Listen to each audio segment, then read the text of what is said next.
working computer built on quantum mechanics. Their research, published in the journal Nature today, shows that they've increased the speed of quantum computing by a factor of 200. The lead author in this research is the 2018 Australian of the Year, Professor Michelle Simmons, and she joins me now in the studio.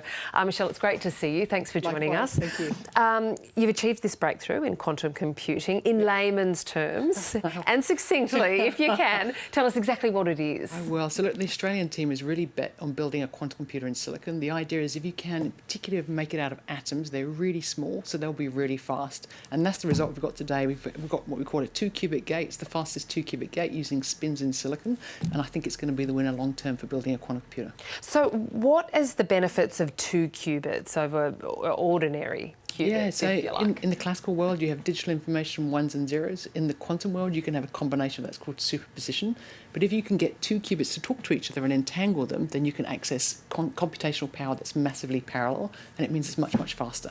So what does this mean to ordinary Australians? How could this faster computer, if you like, revolutionise industries? Sure. I think at the moment, everyone who uses data realises computers are great, they're fast, but they're limited. So there's many calculations we just can't do in a time frame that's useful.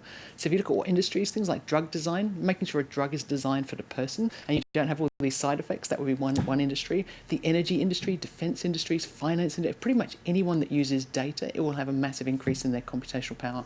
So this latest step means that these computers are working out things 200 times faster. So it's actually the gate, the operation, the actual individual operation. So when you do a calculation, there's lots of operations, and we've got the smallest operation, the fastest.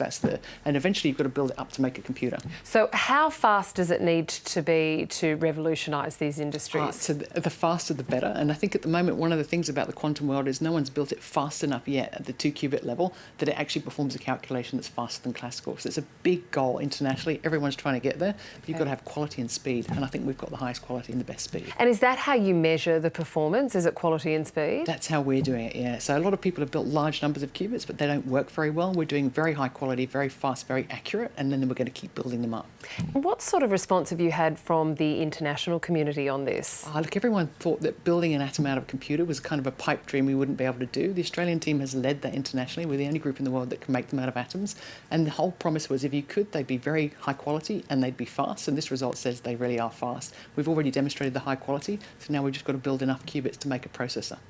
If you can take us back, this has been 2 and a bit decades in the making, is that right? Yeah. Exactly how did you come to this position, this point? It's taken a long time. So like I said, we've pioneered the ability to make devices with atomic precision. We're the only group in the world that can do it. But you've got to put these 2 atoms together and be able to hit one without hitting the neighbouring one, get information in and out. You know, no one else thought it was possible. So that's why it's so exciting. It really is not just for quantum computing, but our ability to control the world at that very tiny length scale. That's what's so exciting about it. So what are the challenges then that lie ahead? So the challenges really are to try and build a computer as fast as we can. And so, you know, there's a lot of equipment, a lot of money, a lot of funding, people. And so we've built up a huge team at the University of New South Wales. We've started a company in that. So we're right at the pole position to be able to do this. And the challenge is just time and money.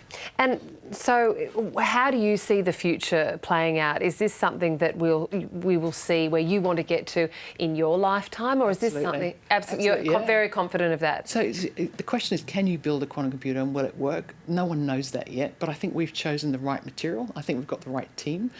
So I think we've picked the material that I think is going to win the race in the long term. So it's just, yeah. So when you do create this, happen to make this feat of building the world's fastest quantum computer, what will that mean for the industry in Australia, being a global leader in this field that will potentially revolutionise every commercial operation on the planet? Yeah, look, I think it's great. One of the things, the reason I came to Australia in the first place is because there are leaders in these different fields.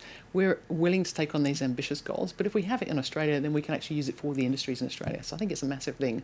So, you've got to wish us luck that we'll keep getting these great breakthroughs to get there. And we'll keep across it, no doubt. Michelle Simmons, always good to talk to you. Thanks for joining us. Thank you very much, Catherine.